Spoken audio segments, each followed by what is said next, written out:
una noche sombría de otoño. El banquero recorría su despacho de un extremo al otro, recordando una velada que había dado 15 años antes, también en otoño. Habían acudido a ella muchos hombres inteligentes y se habían entablado interesantes conversaciones. Entre otras cosas, se habló de la pena de muerte. La mayoría de los invitados, entre los que se encontraban no pocos sabios y periodistas, se manifestó en contra. La consideraban una forma de castigo anticuada, inmoral e impropia de un Estado cristiano. En opinión de algunos presentes, debería sustituirse en todas partes por la cadena perpetua. No estoy de acuerdo con ustedes, dijo el anfitrión. No he probado la pena de muerte ni la cadena perpetua, pero si se puede juzgar a priori, la pena de muerte me parece más moral y más humana que el confinamiento.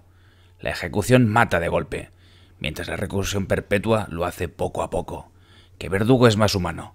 ¿El que acaba con vosotros en unos minutos o el que os va arrancando la vida en el transcurso de varios años? Uno y otro supuestos son igualmente inmorales, apuntó uno de los invitados, puesto que persiguen un único y mismo fin: privar de la vida. El Estado no es Dios, no tiene derecho a quitar lo que, en caso de quererlo, no podría restituir. Entre los presentes se encontraba un joven de 25 años, abogado.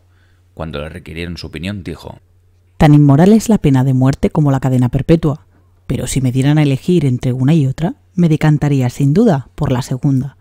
Cualquier forma de vida es mejor que la muerte. Se produjo una animada discusión. El banquero, que entonces era más joven e impulsivo, perdió de pronto la compostura, dio un puñetazo en la mesa y gritó dirigiéndose al joven abogado: ¡Mentira! Me apuesto 2 millones que usted no sería capaz de pasar 5 años recluido. Si habla usted en serio, respondió el abogado, apuesto a que aguantaría no solo 5, sino 15. ¿15? Está bien, gritó el banquero. Señores, pongo 2 millones. De acuerdo, usted pone 2 millones y yo mi libertad, dijo el abogado.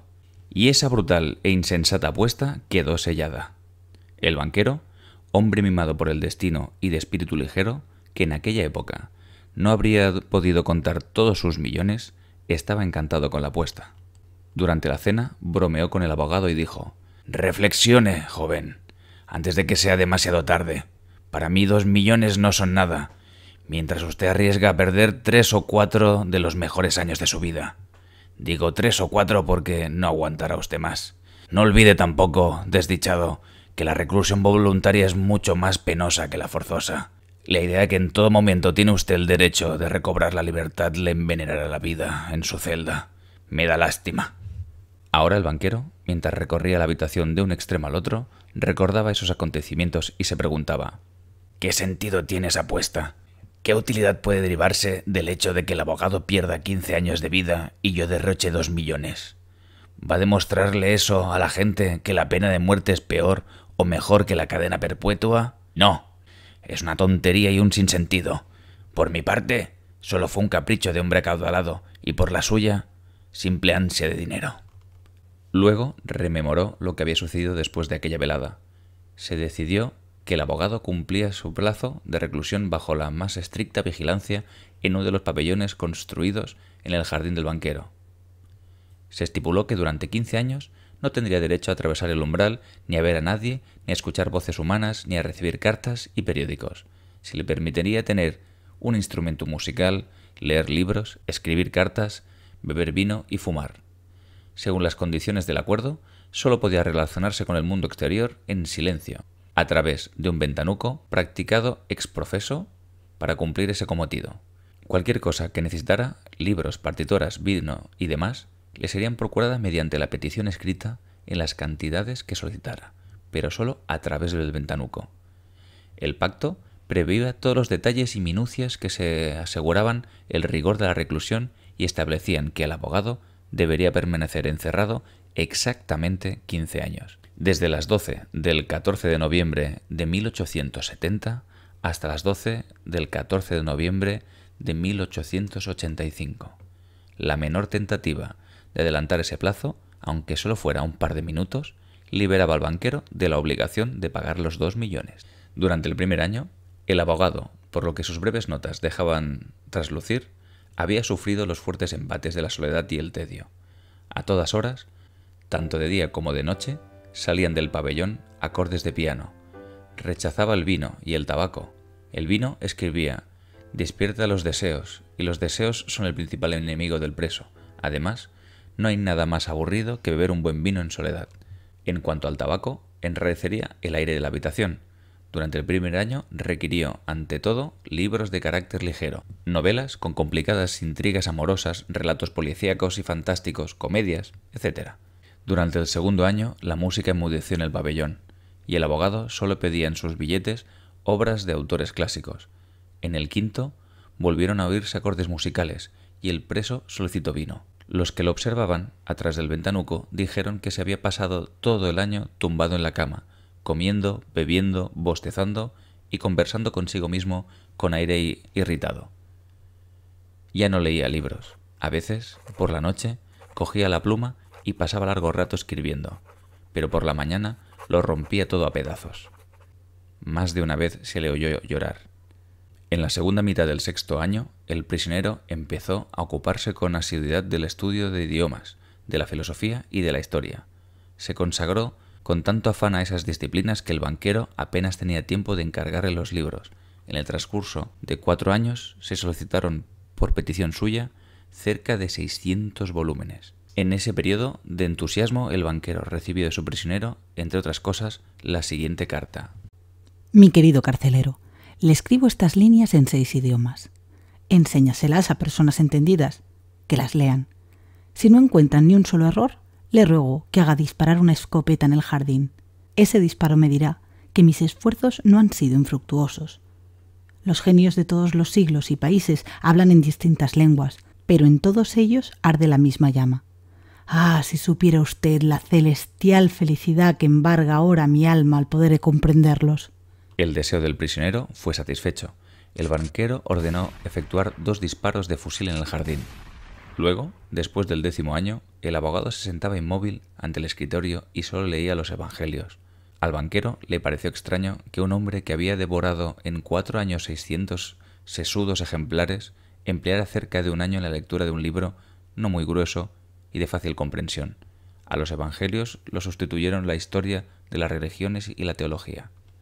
Durante los 2 últimos años de confinamiento, el prisionero leyó una enorme cantidad de libros, sin discriminación alguna. Tan pronto se ocupaba de las ciencias naturales como pedía obras de Byron o de Shakespeare. A veces enviaba notas en las que solicitaba que le proporcionaran al mismo tiempo manuales de química y de medicina y una novela y algún tratado filosófico o teológico. Sus lecturas evocaban la imagen de un náufrago que nadara entre distintos pecios y, deseando salvar la vida, se agarrara con avidez tan pronto a uno como a otro. El viejo banquero, al evocar esos recuerdos, pensaba: mañana a las 12 recobrará la libertad. Según el acuerdo, tendré que pagarle 2 millones. Si lo hago, todo estará perdido. Me quedaré completamente arruinado. 15 años antes no llevaba la cuenta de sus millones. Ahora no se atrevía a preguntarse en qué era más pródigo, si en dinero o en deudas. Frenéticas inversiones en bolsa, especulaciones arriesgadas y una impetuosidad de la que no había podido desembarazarse ni siquiera en la vejez fueron llevando poco a poco la ruina a sus negocios, y el ricachón, impávido, seguro de sí mismo y orgulloso, acabó convirtiéndose en un banquero de segunda fila, que temblaba en cada alza o baja de los valores. ¡Maldita apuesta!, farfulló el anciano, llevándose las manos a la cabeza con desesperación. ¿Por qué no ha muerto ese hombre? Solo tiene 40 años. Va a llevarse mis últimos ahorros. Se casará. Disfrutará de la vida. Invertirá en bolsa mientras yo, como un pordiosero, lo contemplaré con envidia cada día y escucharé sus labios la misma frase. Le debo la felicidad de mi vida. Déjeme que le ayude. No, es demasiado. Lo único que puede salvarme de la bancarrota y la deshonra es la muerte de ese hombre. Dieron las 3. El banquero aguzó el oído. En la casa todos dormían y solo se oía el rumor de los ateridos árboles más allá de las ventanas. Tratando de no hacer ruido, sacó de la caja fuerte la llave de la puerta que había permanecido cerrada durante 15 años. Se puso el abrigo y salió de la casa. En el jardín reinaba el frío y la oscuridad. Llovía. Un viento destemplado y húmedo aullaba por todo el jardín y no daba tregua a las ramas. Por mucho que forzó la vista, el banquero no veía el suelo, ni las blancas estatuas, ni el pabellón, ni los árboles. Al aproximarse al lugar donde se levantaba el pabellón, llamó 2 veces al vigilante. No obtuvo respuesta. Era evidente que se había resguardado del mal tiempo y que en esos momentos dormía en algún rincón de la cocina o del invernadero.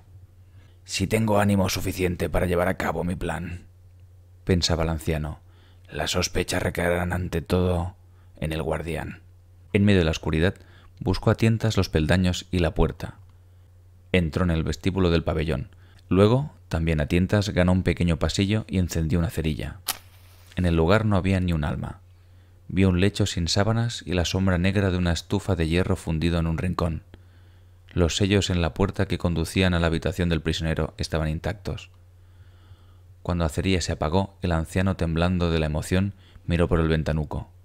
Una vela derramaba una luz incierta en la habitación del prisionero, que estaba sentado ante la mesa. Solo se veía su espalda, sus cabellos y sus brazos. La mesa, los 2 sillones y la alfombra que habían junto a la mesa estaban cubiertos de libros abiertos. Pasaron 5 minutos sin que el prisionero cambiara de postura. 15 años de reclusión le habían enseñado a mantenerse inmóvil. El banquero golpeó con un dedo el ventanuco, pero el prisionero no respondió con ningún gesto. Entonces el banquero retiró con cuidado los sellos e introdujo la llave en la herrumbrosa cerradura, que emitió un gemido. Luego la puerta rechinó. El banquero creía que no tardaría en oír un grito de asombro y un rumor de pasos, pero pasaron 2 o 3 minutos sin que el silencio de la pieza sufriera la menor alteración. El anciano decidió entrar. Ante la mesa estaba sentado un hombre que guardaba pocas semejanzas con las personas normales. Era un esqueleto cubierto de pellejo, con largos rizos femeninos y una barba desgreñada. Tenía la tez amarillenta, con un matiz terroso, mejillas hundidas, la espalda larga y estrecha, y la mano que sostenía la hirsuta cabeza era tan fina y delgada que hasta daba miedo mirarla. En sus cabellos plateaban ya las canas. Al ver su rostro envejecido y demacrado, nadie había creído que solo tenía 40 años. Dormía. Sobre la mesa, ante la cabeza inclinada, había una hoja de papel cubierta de una letra menuda. «Pobre hombre», pensó el banquero. «Duerme y probablemente sueña con los millones. Si cojo a este semicadáver, lo arrojo en el lecho y le aprieto un poco la boca con la almohada, ni siquiera el peritaje más concienzudo encontrará señal alguna de muerte violenta. Pero veamos primero lo que ha escrito». El banquero cogió la hoja de la mesa y leyó lo siguiente. «Y desprecio vuestros libros, desprecio todos los bienes del mundo. Mañana a las 12 recobraré mi libertad y el derecho a relacionarme con los hombres. Pero antes de abandonar esta habitación y volver a contemplar la luz del sol, considero indispensable decirle algunas palabras. Con la conciencia tranquila y ante Dios, que me está viendo, declaro que desprecio la libertad, la vida, la salud y todo lo que en vuestros libros se denomina bienes de este mundo. Durante 15 años he estudiado con atención la vida terrenal. Es verdad que no he visto el mundo ni a los hombres, pero en vuestros libros bebía vinos aromáticos, entonaba canciones, vagaba por los bosques en pos de los ciervos y jabalís, amaba a las mujeres, peleidades etéreas como nubes, creadas por la magia de vuestros más geniales poetas. Me visitaban por la noche y me susurraban cuentos maravillosos que me embriagaban. En vuestros libros escalaba las cimas del Elbruz y del Mont Blanc, y desde ellas veía cómo salía el sol por la mañana, y por la tarde inundaba de purpúreo oro el cielo, el océano y las cumbres de las montañas. Desde esas alturas veía cómo brillaba el relámpago sobre mi cabeza, desgarrando las nubes. Veía verdes bosques, campos, ríos, lagos, ciudades. Escuchaba el canto de las sirenas, el tañido del caramillo de los pastores. Palpaba las alas de hermosos demonios que volaban hacia mí para hablarme de Dios. En vuestros libros me arrojaba a precipicios insondables, hacía milagros, mataba, incendiaba ciudades, predicaba religiones nuevas, conquistaba los reinos enteros. Vuestros libros me concedieron la sabiduría. Todo lo que el infatigable genio humano ha creado en el transcurso de los siglos se halla comprimido dentro de mi cerebro como una pequeña bola. Sé que soy más inteligente que todos vosotros, y la sabiduría. Todo es insignificante, perecedero, ilusorio y engañoso como un espejismo. Por muy orgullosos, sabios y apuestos que seáis, la muerte os borrará de la faz de la tierra como si fuerais topos, y vuestra descendencia, vuestra historia y la inmortalidad de vuestros genios se congelarán o se carbonizarán con el globo terrestre. Habéis perdido la razón y no seguís el buen camino. Tomáis la mentira por verdad y la fealdad por belleza. ¿Cómo os sorprenderíais si, por un concurso de circunstancias, los manzanos y los naranjos, en lugar de rendir sus frutos, produjeran de pronto ranas y lagartos, o las rosas olieran sudor a caballo? Del mismo modo me sorprendo yo de que hayáis trocado el cielo por la tierra. No quiero comprenderos. Para demostraros con un hecho el desprecio que siento por vuestra vida, renuncio a los 2 millones, con lo que antaño soñé como si fueran paraíso y que ahora desdeño. Para privarme de todo derecho a ellos, saldré de aquí 5 horas antes del plazo establecido, rompiendo de ese modo nuestro convenio. Tras leer esas líneas, el banquero dejó la hoja en la mesa, besó la cabeza a ese hombre estrafalario, se echó a llorar y se salió del pabellón. Nunca en su vida, ni siquiera después de haber perdido fuertes sumas en la bolsa, había sentido tanto desprecio de sí mismo como en aquel instante. De vuelta en su habitación, se tumbó en la cama, pero durante largo rato la emoción y las lágrimas le impidieron dormir. A la mañana siguiente, los vigilantes, con rostros demudados, llegaron corriendo para informarle de que habían visto cómo el hombre del pabellón se descolgaba por la ventana del jardín. Se dirigía a la cancela y desaparecía. Sin pérdida de tiempo, el banquero se encaminó al pabellón en compañía de los criados y constató la huida del prisionero. Para no despertar rumores innecesarios, cogió la declaración de renuncia de la mesa y al regresar a la casa, la guardó en la caja fuerte.